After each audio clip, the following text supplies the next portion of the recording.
Selamat pagi untuk anak didik kami kelas 11. Untuk pertemuan kali ini kita akan membahas tentang materi teks prosedur.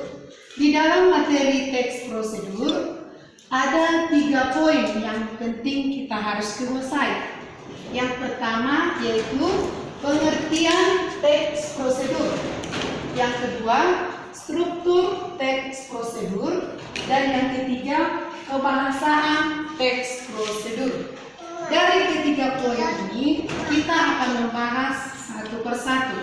Yang pertama, pengertian teks prosedur adalah teks yang di dalamnya berisikan tujuan dan langkah-langkah untuk membuat sesuatu. Di dalam teks prosedur ada 2 penting yang harus kita ketahui atau 2 poin yang harus kita ketahui, yaitu melakukan sesuatu atau membuat sesuatu. Terus ke poin kedua, itu mengenai struktur teks prosedur. Di dalam struktur teks prosedur ada 3 poin yang perlu kita pahami atau kita bahas, yaitu yang pertama, tujuan teks prosedur, yang kedua, langkah-langkah teks prosedur, dan yang ketiga, penegasan ulang atau penutup. Ya, di sini kita harus tahu dulu pengertian dari tujuan teks prosedur itu apa. Tujuan teks prosedur adalah memberikan informasi secara langsung kepada pembaca dengan tujuan akan dicapai dalam tindakan atau aktivitas yang dilakukan. Terus, langkah-langkah teks prosedur yaitu cara atau urutan dalam melakukan suatu tindakan supaya kita tidak salah dalam melakukannya. Selanjutnya, penegasan ulang atau penutup. Itulah pengertiannya. Penegasan ulang penutup itu simpulan atau penekanan di dalam prosedur yang dilakukan sesuai dengan urutan atau langkah bersifat opsional. Terus yang ketiga, kebahasaan teks prosedur.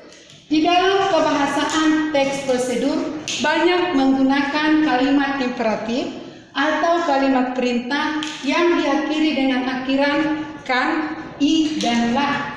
Contohnya, siapkan, hindari, bacalah. Terus yang kedua, kebahasaan teks prosedur juga menggunakan di dalam kebahasaan teks prosedur yang kedua banyak menggunakan kata teknis yang berkaitan dengan topik bahasa.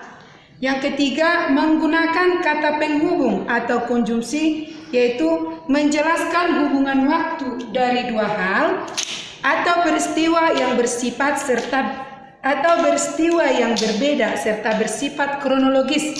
Misalnya, kemudian, selanjutnya, setelah itu. Terus kebahasaan teks prosedur juga banyak menggunakan kata persuasif yang artinya membujuk seseorang untuk melakukan suatu tindakan. Contohnya, marilah menjaga kesehatan dengan rajin. Terus yang selanjutnya, kebahasaan teks prosedur banyak menggunakan gambaran terperinci. Misalnya, ukuran, jumlah, dan warna. Kebahasaan teks prosedur juga banyak menggunakan kata verba material dan tingkah laku mengacu tindakan. Contohnya, haluskan dan tuangkan. Kira-kira demikianlah yang dapat Ibu sampaikan mengenai teks prosedur. Mudah-mudahan video yang Ibu unggah ini bisa bermanfaat untuk anak didik kami sekalian. Sekian.